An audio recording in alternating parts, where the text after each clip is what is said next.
So let's start with what is a penetration test. You are actually going to be paid to do something. You're not just a hacker who, for whatever hacker reason, you're trying to break into someone's system. You have a duty to a client and you have requirements and objectives that are being paid for by that client. So this is an authorized simulated cyber attack against a network or a computer system. And when we say simulated, we don't mean fake. We mean you're actually using the real tools that real hackers use, except that you are not doing it for malicious intent.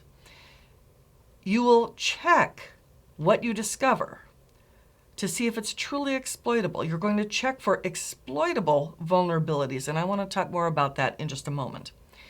This is not exactly red team or advanced persistent threat. You see, red team is trying to just always seep in there, always sneak in there in the background.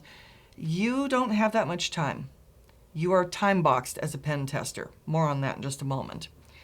So you are time and scope constrained, and you will have regular communication with your client. So the benefits, and hopefully your client understands this, is you are testing their or your cyber defense capabilities.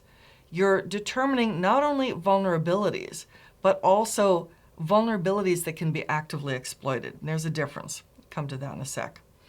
You're finding and you're plugging security holes, hopefully before they are exploited. You're also supporting the client's risk management and you're enhancing their quality assurance. You're helping them with their business continuity by helping them manage risk by identifying things up front first. In this way, you protect your client and their partners and their customers and everyone else. You protect their organizational reputation. You ensure that they are in compliance with any regulatory requirements they might have.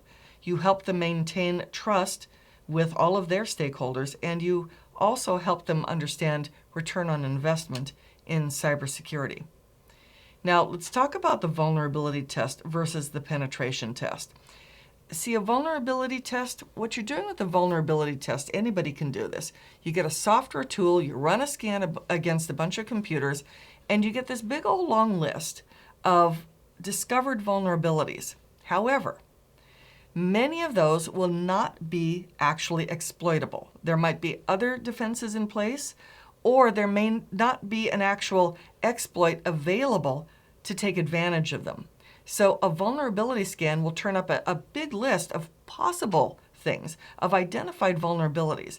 But a pen test validates those vulnerabilities. Can we truly take advantage of them or not? So in the vulnerability test, you identify potential weaknesses, yes. Your output list will include many unexploitable vulnerabilities. In a pen test, you are indeed evaluating the computer, the network, or the application.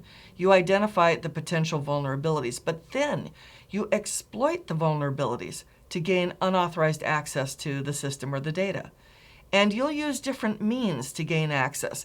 See, a vulnerability scan is a logical scan, but a pen tester typically also has the full range of tools, including social engineering and physical attacks, things that are not technical. We'll be playing with those a little later. So you're going to use these different means to gain access, not merely logical. And it culminates in an actionable report. Now, it is true that a vulnerability scan, a typical one, will give you a big list, including, oh, we recommend this because we recognized CVE weakness, whatever. But in the pen test, you are going to personalize the actionable report. You're going to say, this is how we did it. This is what we saw along the way. These are our recommendations, not merely from a vulnerability scan, but from how we were able to succeed in exploiting your network. So how about the difference between a cyber attack and a pen test? Well, you will use the same tools in a pen test that are used in a cyber attack, except you'll have planning up front. Now, cyber attacks probably have some level of planning too, but your planning includes client requirements and very clear objectives that they can act on and take to the bank. So you'll have planning that is specific to something your client can use. Both have reconnaissance, both have scanning, both have gaining access, maintaining access, and covering tracks. But you will also analyze all of your results, and you will provide a report. That is the deliverable, the actionable report. So what are the typical steps of a pen test? Well, of course, in your planning, you will define the scope of the project, all of the logistics, and any preliminary activities, including contract negotiations, what we can do, what we're not allowed to do, what we're allowed to attack, what's off limits, when, the types of methods we can use. So that is the planning stage. Then you do passive and active information gathering and reconnaissance. Typically, we break it out into passive recon and then active recon. And then we do some actual scanning. It's more precise than reconnaissance. We start the vulnerability assessment. We're looking for hosts that are alive that we can attack. We're looking for open ports, and we're looking for services and fingerprinting the services and the operating systems behind those open ports to see if they can actually be attacked. Then we try to gain access, and gaining access can happen in all sorts of ways. And we're using the information from the previous stages to gain the access and maintain that access. So we want to maintain our access as well as find new targets. We will also want to cover our tracks, destroy evidence of our exploits. We'll then analyze what we found. We'll identify the vulnerabilities that are exploitable, the sources and recommendations for correction. And finally, we will report. This is the official statement we hand to our client. Here are some common pen testing tools. Now, there are cajillions of pen testing tools. That's a technical number, cajillions. There are many, many tools. Some run on one platform, another. Some run on Windows, some run on Android, some run on Kali Linux, some run on Raspberry Pis. You have any number of tools at your disposal. The ones that you're interested in for this exam and for this course are the ones we're listing here. These are actual tools that CompTIA would like you to have some familiarity with. Not that you have to know them in great detail. In the exam, with very few exceptions, you are not expected to know exactly the syntax or what you have to type to make a tool work. You do have to understand, though, the use case of what a tool is for. So here are the major categories. For scanning, we have Nmap, Nikto, OpenVAS, SQLmap, and Nessus. By the way, we will use all of these in this class. For credential testing, we have Hashcat, Medusa, Hydra, or THC Hydra, Cool, John the Ripper, Cain and Abel, Mimikatz, Potator, Durbuster, and W3AF. We're going to use a majority of these in this class. Some of these are additional. We don't have to test every single tool, but we're going to try a majority of them and just make sure that you know the others that are alternate choices. Debugging. Now, you are not expected to be a programmer in this class, but we're going to talk about what debugging is. So there's OllyDebug, Immunity Debugger, GDB, WinDBG, and IDA. For software assurance, there's FindBugs and FindSecBugs, Peach, AFL, SonarCube, and Yaska. For open source intelligence, or OSINT, we have Whois, NSLOOKUP, FOCA, The Harvester, Shodan, Maltego, ReconNG, and Census. For wireless tools, we have AirCrackNG, Kismet, Wi-Fi, and Wi-Fi Pumpkin. For web proxy tools, we have OWASP Zap and the Burp Suite. For social engineering tools, we have SET and Beef. And there are a few others we're going to do. For remote access tools, we have SSH, NCAT, NetCat, and proxy chains. For networking tools, we have Wireshark and HPing. For mobile tools, we have Drozer, APKX, and APK Studio. And there are additional miscellaneous tools that CompTIA lists in their objectives: SearchSploit, PowerSploit, Responder, Impacket, Empire, and Metasploit framework. Now, like I said, we're going to play with the majority of these tools, and we'll at least point out what the ones that we aren't playing with do, so that you have that clear in your mind. So if you see an example in the exam where you see a use case and you have to choose which tool is appropriate, you know how to pick it. One of the major tools we'll be using in this class is Metasploit. And Metasploit is a framework tool, even though CompTIA has it listed as a miscellaneous tool.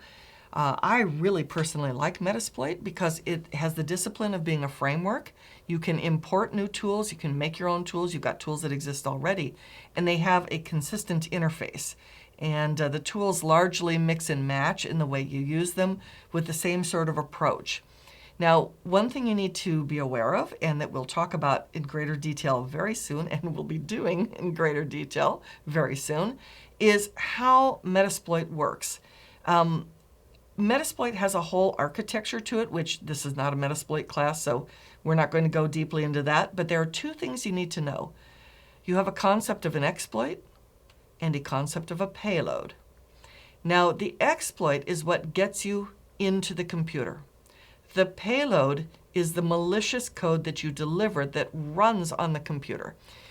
Not that the exploit's not malicious, it can very well be, and it can even destabilize a target. But the idea of an exploit is you can think of it kind of like kicking a door open, and then the payload is tossing in the grenade once you've kicked open the door. So we're going to have those two concepts clearly in our mind as we play with things. Largely we will play with Metasploit, but there will be other tools as well. Most of the tools, very nearly all of them that we're using in this class, are Linux based. So we're going to be using Kali Linux. There might be one or two things that are on the web, or one or two things that are Windows based, but not too many. Not that you have to know Linux, you just play along and it's easy to catch on. Here's another super important thing here. The client is paying you to discover what they can do to fix the weaknesses, the obvious weaknesses in their network. And that means you need to be communicating constantly with that client and also with your own team. So communication is a key point, and communication includes the communication path, the chain of command. So for example, you're on a pen testing team.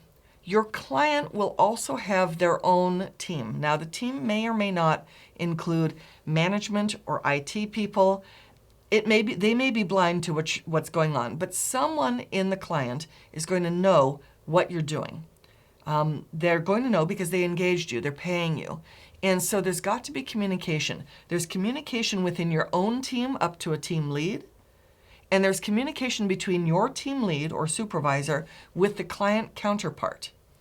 Because as you're hacking, your potential for damaging systems that need to be restored exists, or at least make them reboot. So there has to be clear communication. Also, sometimes you're doing things late at night, like especially physical entry, and if you get busted, you need to be able to show that you have authorization to do this before some building security guard has the cops haul you away. Also, when you have the report ready, it needs to be handed to the appropriate parties, because often you will find things that are going on that only should go to the highest levels of your client, not the mid-level people. Although we're not doing auditing for fraud or crimes on the client part, penetration testers sometimes find that. So we have to clearly know the chain of communication and the chain of command. We will have communication with our client counterparts, and if you're on the team, let's say you've got a squad of people with a lead. The squad does not talk to the client. The squad talks to the lead, who talks to their counterpart in the client. There's a very clear chain of command and chain of communications. You'll have communication within the pen test team. So as you're doing things, as you succeed, as you fail, as you move to the next step, as you get in trouble, as you run into weird things, you need to be able to, as quickly as you can, let your supervisor, your lead, know. Because your lead needs to know all the time what's going on in case they need to talk to the client or they need to talk to the cops. You will have to choose the information to communicate and at what time. There will be regular process briefings, both within your team and with the client. So a well-run pen test, if you've got a team of 4 or 5 people, each doing something different, you're going to have sort of a nightly debrief of where are we now, or possibly a morning scrum of what did I accomplish yesterday, what am I doing today, and are there any blockers in my way? Because this is an organized professional task that you're doing. This isn't just some willy-nilly, we're going to start hacking. No. You are paid professionals, and you're expected to behave accordingly. So there is clear chain of command, and you'll have process briefings regularly within your own team and also with the client. Now, most pen tests are time-boxed. They're 2 weeks or they're 4-week engagements. They're usually not longer. You usually have a very strict amount of time to get something done. If it's a 4-week engagement or if it's a little bit longer, the client will probably want at least summary updates on what's going on. Not to mention, in case you accidentally destabilized or set off a system, you'll need to let them know immediately so they can restore it. And they'll understand that that's what's going on. So typically in a pen test engagement, someone in the client management has engaged you. Now, unless it's a very small organization or they have their own suspicions about their own user activity, you'll probably also have the IT manager know as well. You might not have any IT staff people know because you don't want them quickly fixing things up before you start just so they look good. You don't want that. You want to have an accurate snapshot of what their current real security state and security posture is. But usually someone in the client needs to know, and usually they'll want some kind of updates. So how and when you will update the client will be negotiated, but you can expect, unless it's really short or a really small environment, you might not update the client until you're done. There will be clear identification of the reasons behind any communication you have. So like you'll have clear escalation procedures. We blew something up, and so we clearly escalated. Or security guard just called the cops on me and I see them pulling up and I don't think I can escape safely. So we're going to have clear communications. There may be adjustments to the engagement. If you've ever worked for a client, you know what scope creep is, and we're going to talk about it more soon. The client will always throw additional things on top of you after you've started that are outside the scope of what you have negotiated. So we're going to get to that in just a moment. And also then finally, we disclose to the client in a properly structured format what we have discovered, what our findings are. There are penetration testing standards and frameworks. So like I said, this is serious professional work. You are not just a bunch of hackers, pirates coming in, we're just going to shoot the place up. No. You follow clear guidelines and clear best practices because your client understands this and they need to be able to demonstrate that they invested their money well in hiring you. So there are any number of frameworks and standards that you can follow. You are not expected to memorize any of these, except to know that they exist. There is something called the CHECK framework, developed in the UK. This allows government agencies and public entities to contract with government-approved pen testing teams. OWASP has its own testing framework, and so it covers a variety of software testing, including pen testing. More on OWASP a little later. There's the OSS TMM, the Open Source Security Testing Methodology Manual. So this is security testing and analysis for operational security. There's PTES, so this is the pen testing execution standard. This was developed by security service practitioners, so it's guidelines for pen tests, and it's a general standard. Then they have a PTES technical guide that gives you specifics. NIST, of course, you cannot expect NIST to not have their hand in this.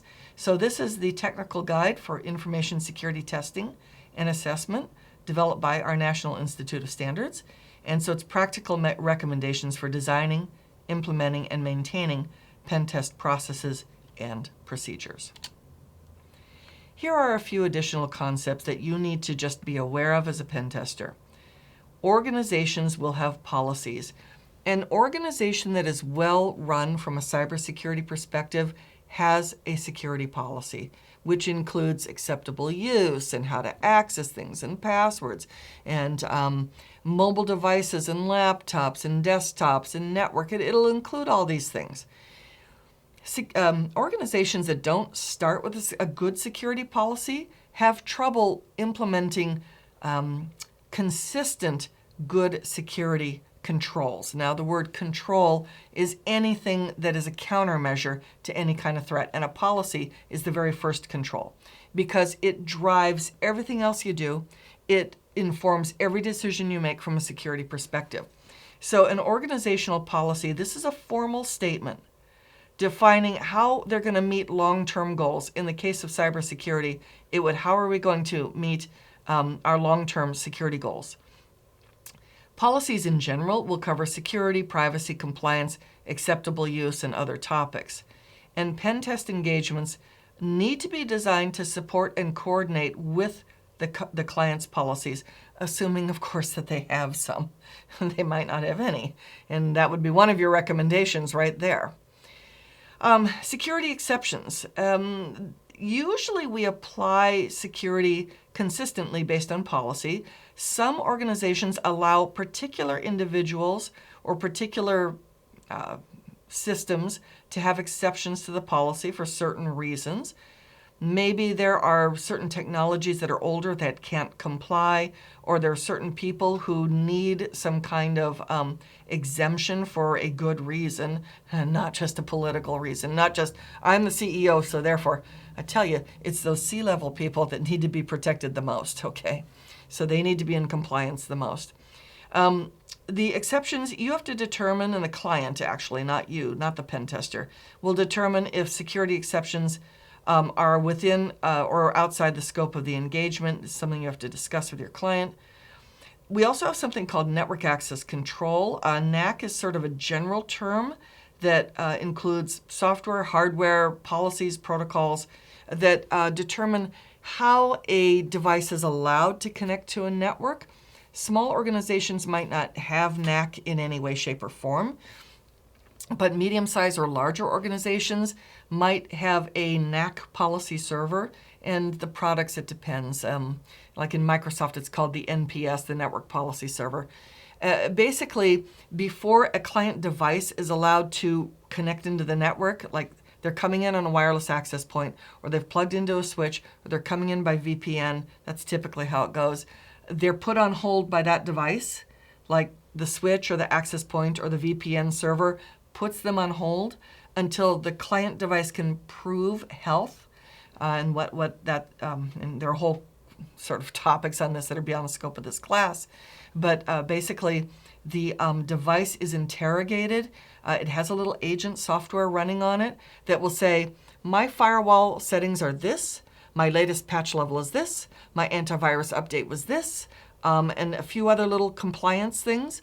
Those are checked against a policy at a central server, and then the server will check it and match it and say, yep, compliant or not. And that can also include, besides those little health things, it can include things like, my user is so-and-so who belongs to group such and such. I am device such and such, connecting a particular way on a particular kind of network or coming in a certain way. It's a particular time of day and day of the week and under other kinds of conditions. So the NPS or the NAC will check the policy and say, oh yeah, you're a salesperson during business hours, coming in via remote access, VPN. Okay, come on in. So that is what network access control is all about. So there's a health check required for the network connection. And typically there is an agent that is installed on the device, but sometimes also we can have what's called agentless. It's not that it's truly agentless, it's that when you make a connection, there's a temporary little piece of software that's installed on your device for that moment, for that purpose. And then it unloads or it's gone when you reboot or when you're done. We also have a concept of whitelisting and blacklisting. Whitelisting and blacklisting means you explicitly have a list of either who's allowed, and it's typically IP addresses or devices, or who's not allowed.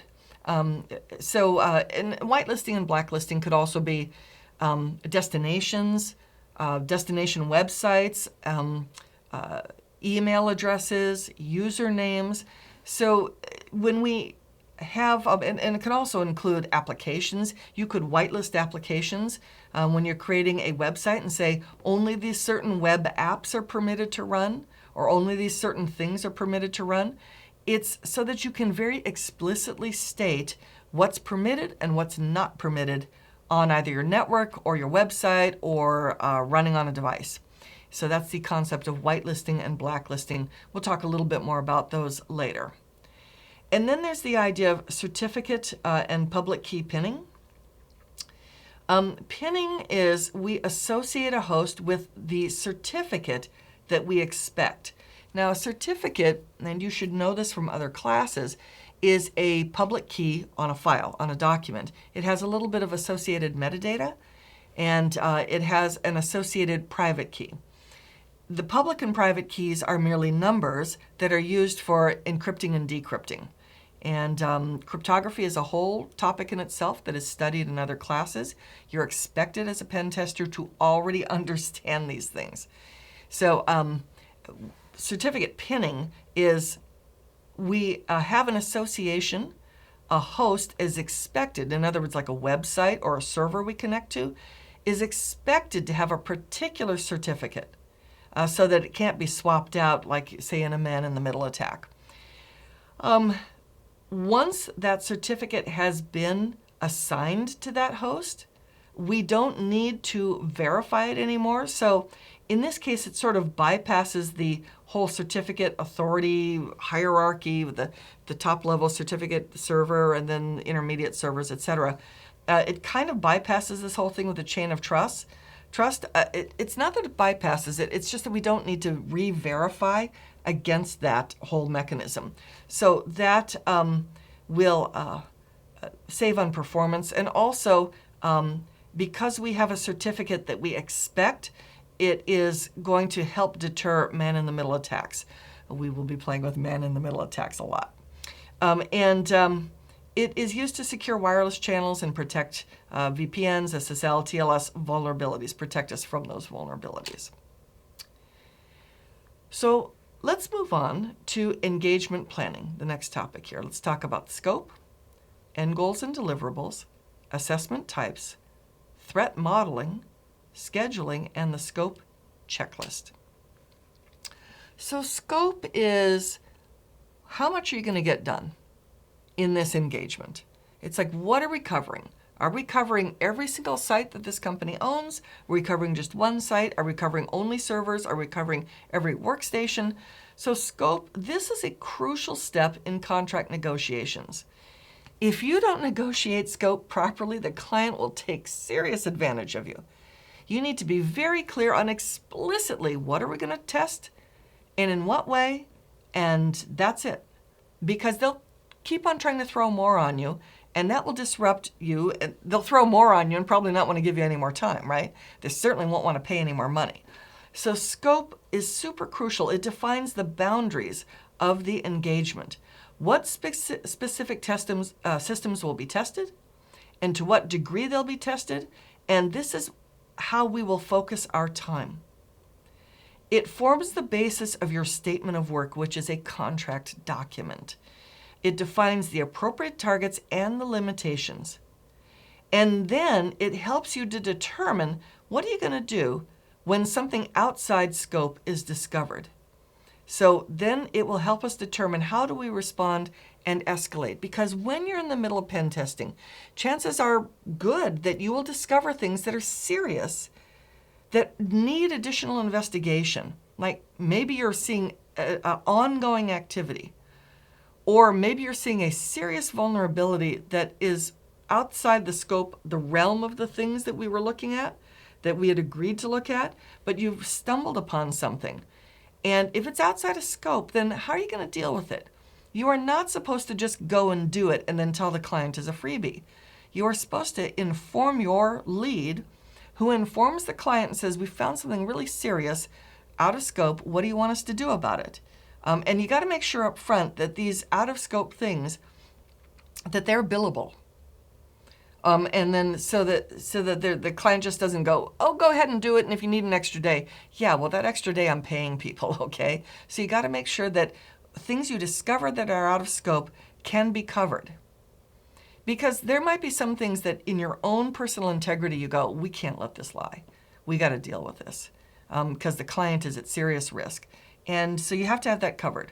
So you're not just out of the goodness of your heart doing freebies for your client. You can't. You can't survive as a consultant when you do that. I mean, obviously you give your client the best service possible. You give them little freebies and you make them feel like you're taking excellent care of them, which you are.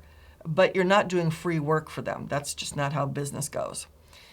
You also may run into things that are criminal, and you'll have to make a distinction, and it's not for you, the pen tester, it's for your lead and for your manager to decide, is this something we go straight to law enforcement for? Because some things you might go, oh, kiddie porn. Yeah, we're going straight to law enforcement. Or some things you might go to the board of directors who engaged you because they think maybe something funny is going on. And so you go to the board of directors, but you are also at the same time telling them we are obligated under law to report this to law enforcement. You don't let them sweep it under the rug. So there's a bunch of stuff that you need to be able to deal with when you're on the job doing your pen testing. It's going to pop up. It's highly likely that will happen as opposed to not likely.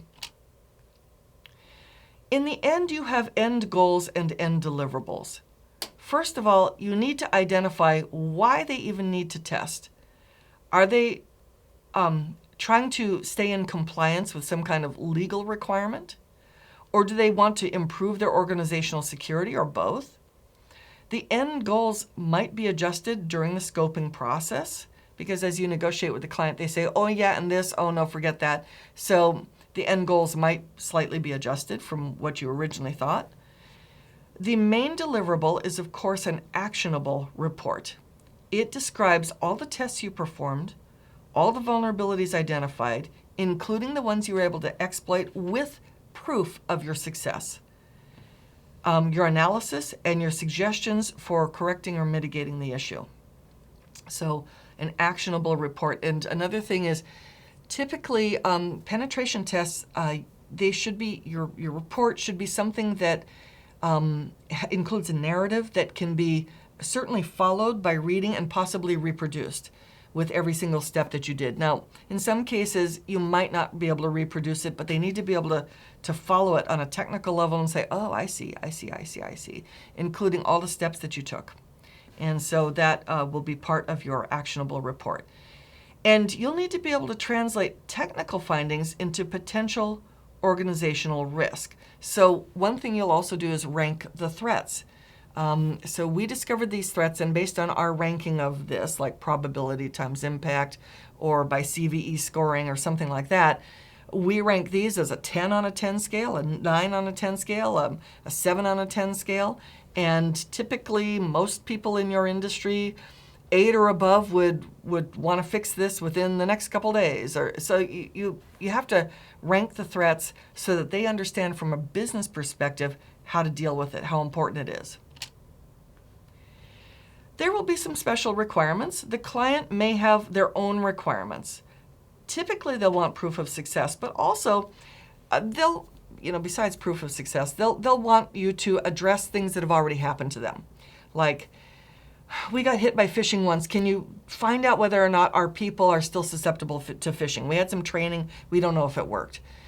Also, they might be very specific on the kinds of evidence they want, but you have to kind of guide them there. You have to say, evidence is something that I could not have gotten without breaking into the system, including screenshots, passwords I didn't know before, files that I stole, depending upon what it is.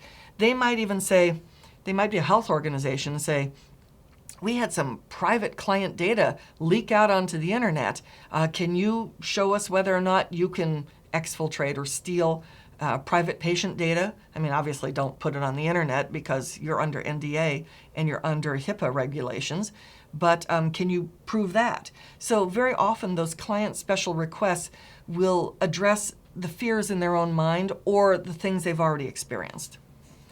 So the, like I said, the proof could be a variety of things, but it's something that shows we actually did compromise the system. Or some other examples.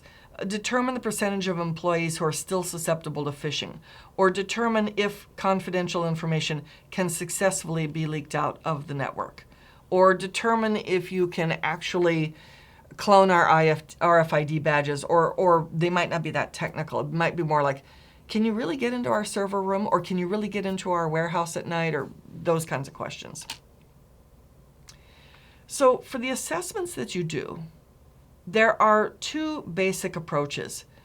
There are objectives-based assessments and compliance-based assessments. And you might think, well, aren't compliance-based assessments objective-based? Yeah, it's true.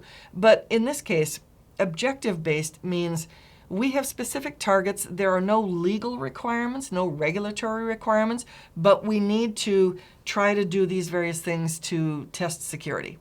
Compliance-based means we either have regulatory requirements or industry requirements that we need to meet. And so we're going to be compliance-based. Very often, you'll be doing both at the same time. Very often, the same tests will feed into determining are you in compliance or not. So compliance-based assessments, we normally assess these using audits of administrative, technical, and physical controls. Now, those are three terms that come up again and again in security classes. An administrative control is basically a policy. It's what management says. It is, folks, you're going to do this. It can't be technically enforced. It's more like we have to police people.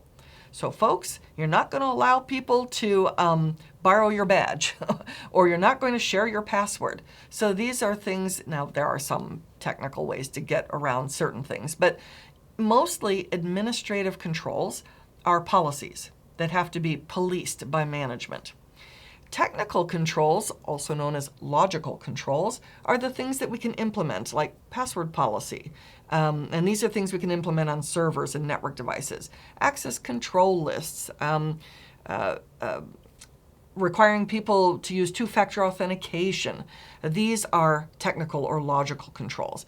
And then physical controls, sometimes also known as facility or operational controls, are things that we implement physically, like cameras and gates and guards and dogs and lighting and fencing and motion detectors and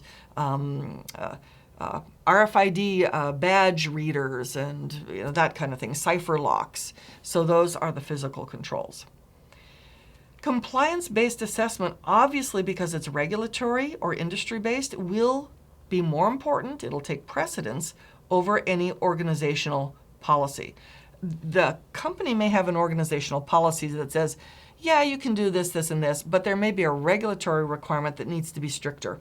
That will override any organizational policy that the client will have. And in fact, they will have to update their organizational policy to conform with regulatory requirements. So compliance-based assessments, your objectives will be clear based on regulations, and you'll have possible rules for completing the assessment. So you're going to be looking on a number of things like password policy or data isolation or key management, or encryption levels, or what to do when data is transmitted versus what to do when data is being stored versus what to do when data is being processed. So there are a lot of things. There will be limitations as well. And so, like, how do we access the network or how do we access storage? It depends upon the regulation. And this is where you need to involve a legal. Not that the legal department has any idea about the technical parts, but they can tell you what are the legal requirements and help you understand them. And then you have to figure out technically what is required to meet that. Like I can tell you, if you read some regulatory requirements, they're as simple as use industry best practice. Okay, fine. Now we got to find out what is industry best practice. And usually they are, you have to do due care and due diligence. So due diligence, you've done all your homework, and due care, you've done everything that a reasonable, prudent person would do that is realistic.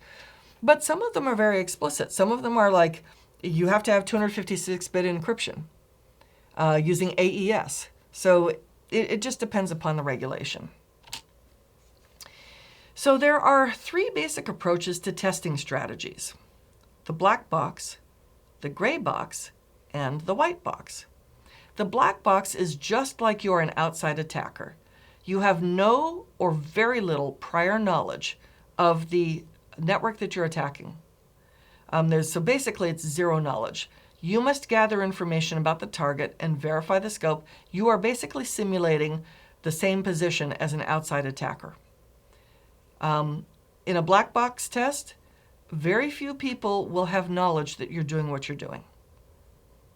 In a white box test, I'm going to get to gray box in a moment, you have full knowledge of how this system works. You've already been told, here's our network diagram, here are all the protocols, here are all the applications, this is exactly how it's designed. Now, you might think, what is the point of a white box? Well, a white box test allows you to already know and not waste time on things that you would otherwise have to discover. So it generally allows you to be much deeper and more comprehensive than a black box test. However, a black box test forces you to think creatively like a hacker. Most internal teams will do their own white box test, and most external teams will do a black box test. So the white box test is you get comprehensive information. It simulates an insider attack with full knowledge. It's the opposite of the black box test. And you might not need to do reconnaissance. And then you might have something in the middle, the gray box. You have some information. It simulates an internal attack with some knowledge. It's a partial knowledge test. You will have to do reconnaissance to gain more information about the target. Now, there may be special considerations that go with this. Are you doing security testing because they're about to merge? Is this a pre-merger security test? This is a special type of security test that takes place prior to an organizational merger. And you might think, why do I care?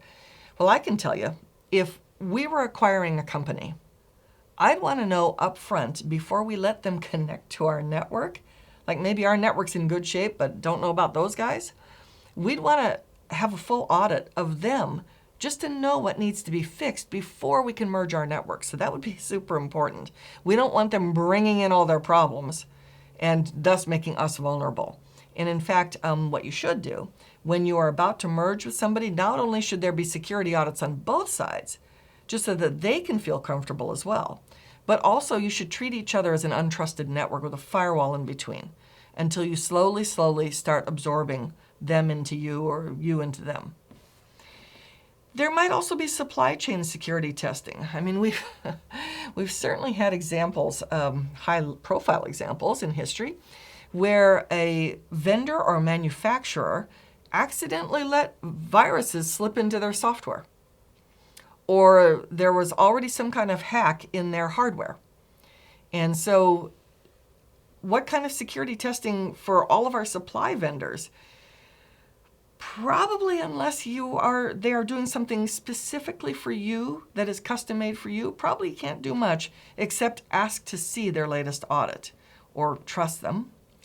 So supply chain security testing, this is a practice of analyzing and implementing controls to ensure the protection of your data that moves through the organization's production processes. But what that really means is controls at every level, from your vendor who collects stuff, to manufacturing it, to custom making it, to custom configuring it, to delivering it. Maybe you have a bunch of different vendors. So you need to have some confidence that all of your supply chain is also clean as well.